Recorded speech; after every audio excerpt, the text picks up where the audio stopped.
این متفاوت ترین محصولی که دارم معرفی میکنم.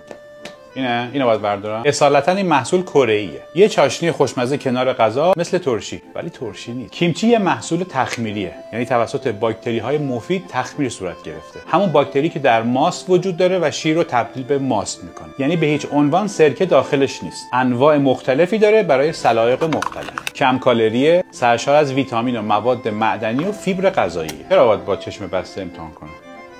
دیگه خیلی خیاره. واقعا خیاره. توصیفش خیلی سخته. تند. به نظرم شما باید امتحانش کنید. اینو دوستش داشتم. خب این زرده رو میخوام ببینم چی دارم میخوام. گفتش که مال آلمانه. باحاله. جاتون خالی. فشارم افتاد.